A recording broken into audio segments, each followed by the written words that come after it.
Before we get knee-deep in playoff action over the next few weeks, I'm going to have a bit of fun today and select my championship team of the season. I want you to get involved down there in the comments. I need 17 names. A first 11, whatever formation you see fit. I need 5 subs and a manager. And you know the rules on this channel. Only 2 names per club. All the way up and down that, you can only have 2 names from each individual club in the EFL Championship. I'll try and do my play nicely in the comments, please, right now. If you disagree with the premise of having 2 names per club, I would genuinely suggest stop watching the video now. This video is not for you. If you're going to get cross or stressed or angry about me or someone else selecting 17 names from a football division at the end of a season, again, it's not that deep. Go and take the dog for a walk. Don't watch this video, okay? And also, we tend to get a lot of people who sit there and just sneer at my team, sneer at other people's team. How can you have that guy and not have that guy? That takes very little effort, intelligence, or class, frankly. Whereas selecting your own team would take all of those things. So let's try and make this a real positive place down there in the comments, fingers crossed. And let's try and celebrate the performances of some great football players in the EFL Championship. Right, what I'm going to do, I'm going to start with the big 3 because, as we know, in the Championship, most of the money, the good players, and certainly the points, 290 of them, have been dominated by 3 teams this season. And the fans that often find it hardest to get their head around these are the ones that want 7 players from their team and can't understand how this player is not in or that player is not in. Well, you can only have 2. So I'm going to go straight in with my 6 players from the top 3 teams who were miles above everybody else, weren't they, in the league this season? That being Leeds, Burnley and Sheffield United. So keep calm. Here they come. Remember, of the first 11s, I now can't include 27 players from those clubs, okay? These are the ones I have included. So, let's work from the back. I don't really need to explain, surely, why I've got James Trafford in my team of the season. Extraordinary from Burnley defensively, and those clean sheets, individual performances from Trafford. I think he should probably have been Championship Player of the Season. Now, I have also gone for Maxime Esteve of Burnley. Now, if you are a Burnley fan and you are very triggered that I have not picked Josh Brownhill, the reason I have not done that is because I am only allowed 2 players per club. And I think what Burnley have done defensively has been absolutely extraordinary. I think what Josh Brownhill has done in the number 8, number 10 position has been excellent. And I think extraordinary trumps excellent. So I've gone for the defensive side of it and put Trafford and Esteve in from Burnley. For Leeds, I mean, you could have had a fair selection of players. Bogle, maybe, Tanaka, Piru, Solomon were all kind of close on my list. I've gone for Firpo and James. Firpo, I think really on the eye test, forget the numbers, has just been a really fun one to watch for Leeds because I've kind of watched them build up their attacks and he's appeared not just inside the winger but in the blooming penalty box in a attacking position. He's done really well. He's got some great assists. He's done his defensive work as well. And I kind of quite like the arc as well because I think when Leeds were relegated, plenty of people would have happily bombed out Junior Firpo along with, a lot of sort of recruited players in the Premier League who hadn't necessarily covered themselves in glory. And he's a big favourite there. Dan James, look, I need goals. I need cutting edge. And in this modern 4-2-3-1 world, you often get your goals from the wide players. And Dan James has just kind of matured, hasn't he? He's gone from being that just road runner, basically, at Swansea, just the fastest player on the pitch, to a pretty clever utiliser of space and a good finisher. And his goal contributions this season have been absolutely fantastic. So he goes in down the right. My 2 Sheffield United players, again, people like Ahmed Hodzic and Burrows could have got in as well. I've gone for Vinny Souza. I need a strong defensive midfielder in my team to balance out that area of the pitch. Every time I do Sheffield United on the watch along this season, I've kept saying, oh, there, Souza appears, Souza intercepts, Souza's in the right place at the right time. Very, very good, seemingly above the level. So he's got to go in there for me. And I've got to put Gus Harmer in. I know a lot of people are very triggered about Gus Harmer winning the actual player of the season. I actually agree. I don't think he should have won the player of the season. I think that should have been Trafford.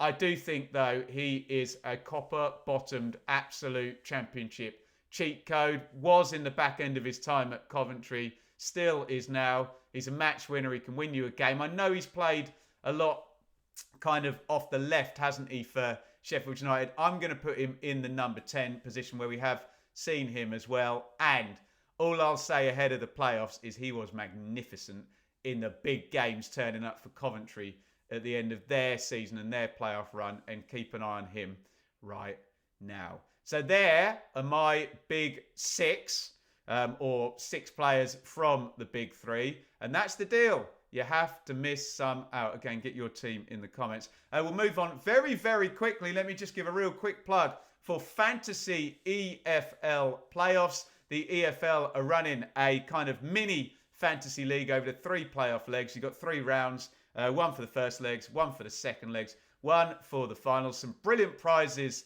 there, as you can see. There is a link in the description I need you to click to go and sign up. I think you might be able to select your team now. I know they're going to be updating that right about now as I'm filming this video.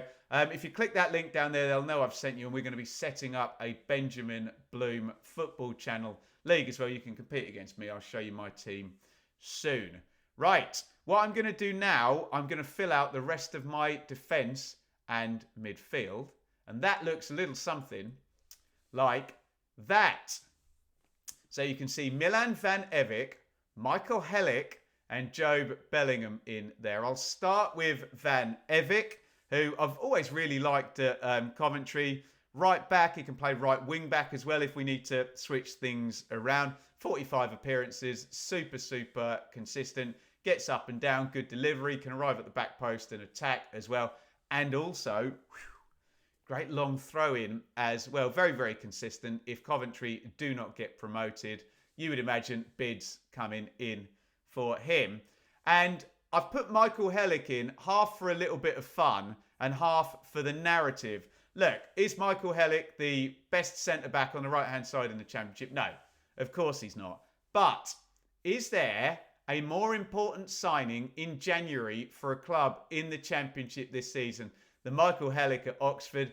Every time they've picked up points in their run to safety under Gary Rowett, they've either been doing it by keeping a clean sheet, probably in a home game, which Hellick has been involved in, head it, kick it, or by scoring from long throw-ins and set places. And Hellick himself got 5 goals. So I want to try and keep my team, you know, kind of diverse in all places in the league and not just represent the top 6. And I think for importance of a player coming in January in the Oxford survival story, I'm going to put Michael Hellick in at right centre-back.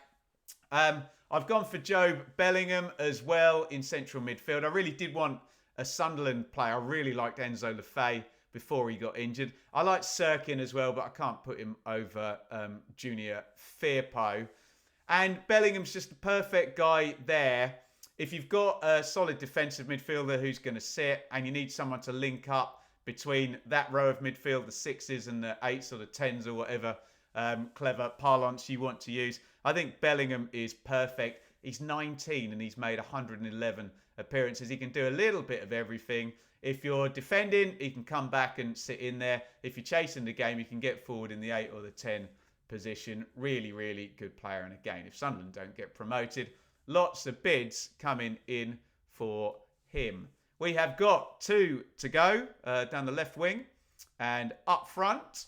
And I have gone for Murphy and Sargent. I know a lot of people will have Borja Sainz in there. I don't know. I just think Murphy is a little bit more fun, isn't he? 21 goal contributions. I think it's a fun story as well that he's been here, there and everywhere, hasn't he? Loaned out lots of Championship clubs before. Down he goes to League One, gets promoted with Oxford, one of the promoted teams, then goes on a 3 to Pompey. And I love the Pompey survival story. Top assists in the division as well. Murphy, brilliant, brilliant stuff down that side.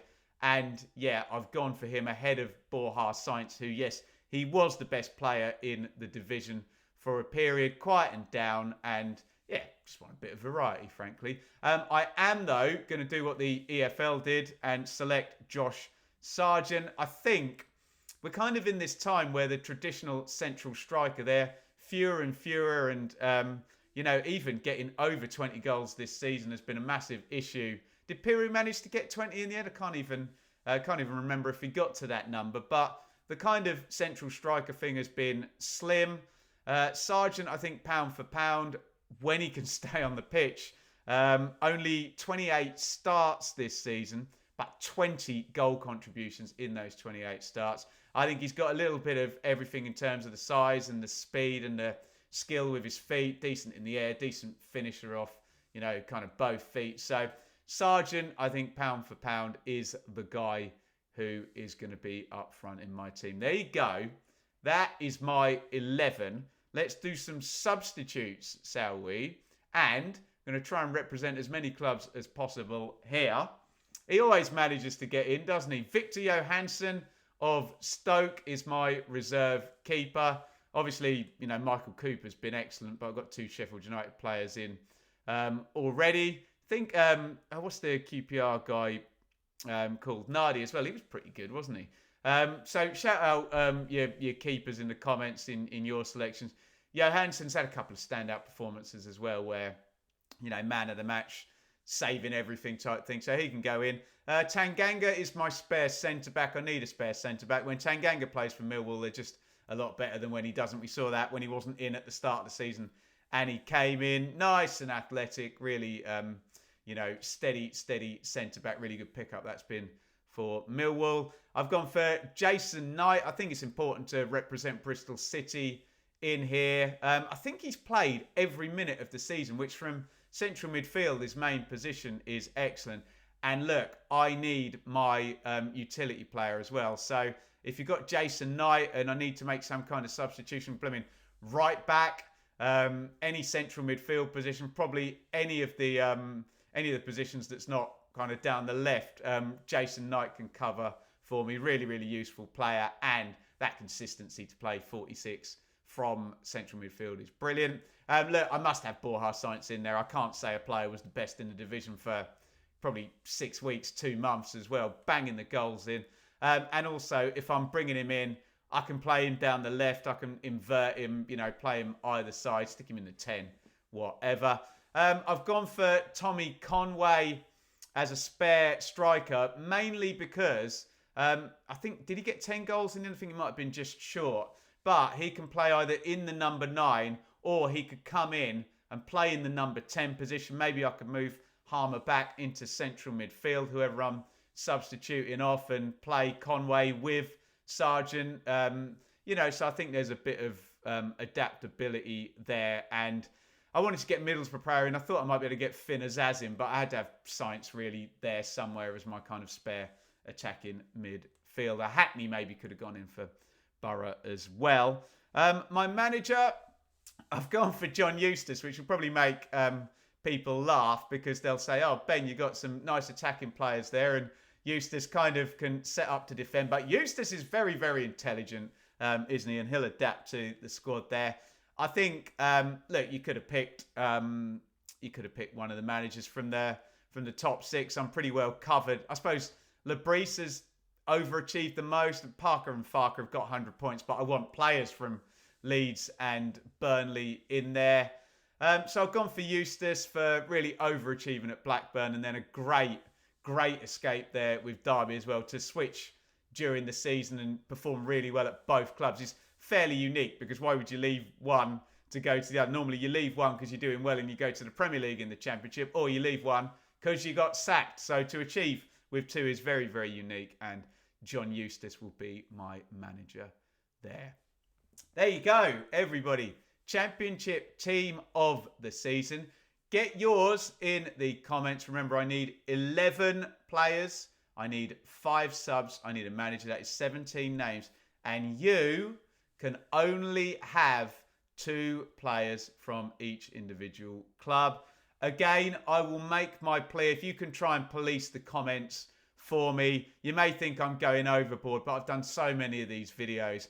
And for some reason, football fans really, really struggle with this type of thing. And they see what somebody puts and they just start screaming and shouting rather than being nice and calm and going, oh, that's interesting. That's that person's opinion. Why don't I give my opinion and select mine? No, I just want to yell and scream and shout because you haven't selected 7 players from the club I support. And how can you not have so-and-so in there?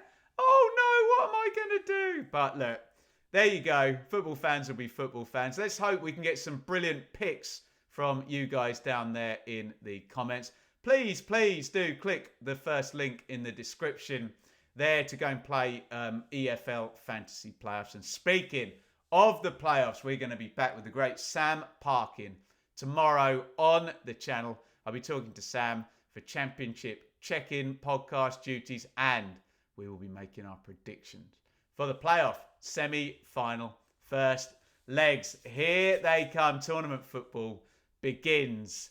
Enjoy it and get involved with your Championship team of the seasons.